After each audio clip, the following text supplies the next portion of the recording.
Little did I know a couple of months ago that in agreeing to launch William's book that I would have certain responsibilities in several of the areas in which William proposes radical change. Had I known then what I know now, I might not have agreed so readily to launch the book this afternoon. But I am delighted to launch the book. I'm delighted to have Minister Ryan, many deputies and senators with us here this afternoon. I'm particularly heartened that there is strong cross-party representation through Deputy O'Sullivan and Deputy Mitchell here this afternoon.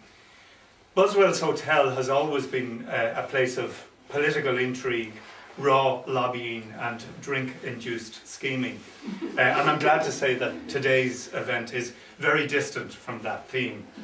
We're here to celebrate a sober, weighty and clear analysis of how Ireland can move forward from the mistakes that have been made, not just over the course of the Celtic Tiger years, but since the foundation of the state and before. I've known William Campbell for the last 15 years, and he has always impressed me with his clarity, logic, and insight into the direction that Ireland should take. His work is challenging, and so it should be.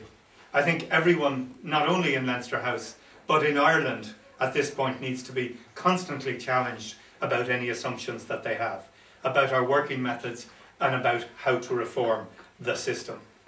Here's How is a direct challenge to all of us, and it answers many of the questions about the road to take to get Ireland back onto a more sustainable path. William has always had a very strong understanding of and a passion for politics and for transparency, openness and accountability. I remember his indignation in the course of benchmarking that the background documents were being shredded rather than put into the public domain. So we never could really find out on what basis the different aspects of benchmarking were awarded. It would have been much better had they been scanned and uploaded to the web in a variety of accessible, or as William says, scrapable formats. His background in information technology and computing undermines many of his common sense conclusions and recommendations. The book promotes the use of verifiability, and that is highly commendable. If you can't measure something, particularly the work of government, you're quickly cast into the shadowy world of clientelism, sorting people out, and more ominously, looking after your own. And I think just to concentrate for a moment, or to dwell for a moment on this issue of scrapability, the idea behind it is that we need to measure things, we need to put those measurements out into the public domain, and if people are seen to fail at their work, we need to put measures in place to do something about it. A very good recent example of almost a very blunt aspect of what William is talking about is the data we have on water leakage. When, by introducing indicators of where water has been lost, we can instantly look at what councils are doing well and what are doing extremely badly. And in the debate about water charges, it's good to be able to point to particular councils and say, look, you're losing over half your water in the pipes, let's do something about that first. So good data is crucial. Getting that data not just into a dusty ledger, but out there into a transparent and open format is key to changing the way we operate, the way government operates. Here's How covers many areas of reform in Irish life, including the three areas over which I have some responsibilities: planning, agriculture and transport.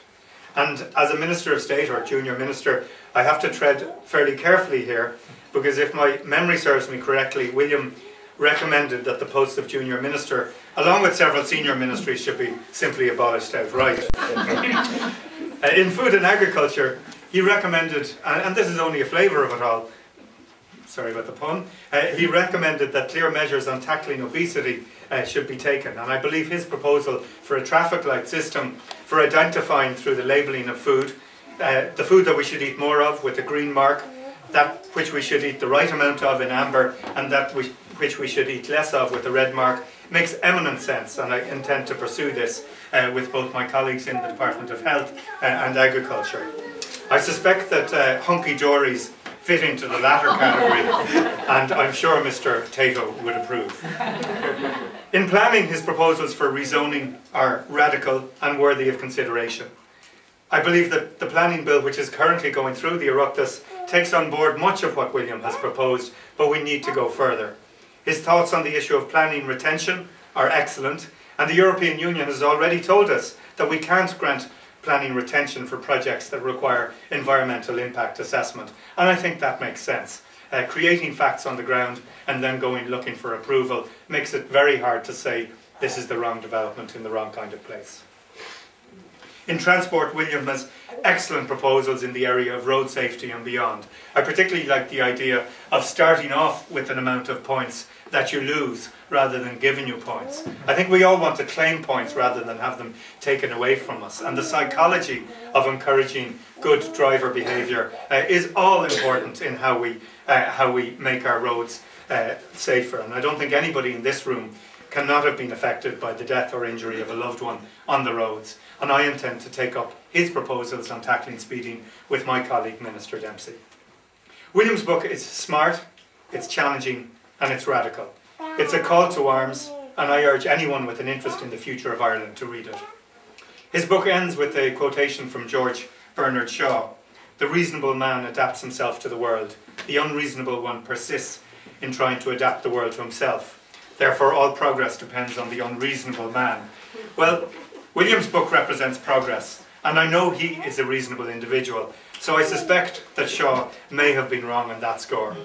But George Bernard Shaw also stated that patriotism is the conviction that this country is superior to all other countries because you were born in it. There is a lot of patriotism in this book, not, dare I say it, of the wrap the green flag around me blindness, but of the passion that Ireland can and will succeed. The book is both provocative and challenging, packed with ideas for how to transform Ireland to meet the challenges ahead. It concentrates on the need for reform at all levels on how the state operates, and in addition, it's a thumping good read. I urge you all to buy 2 copies, one for yourself and one for your local TD or senator. Thank you very much.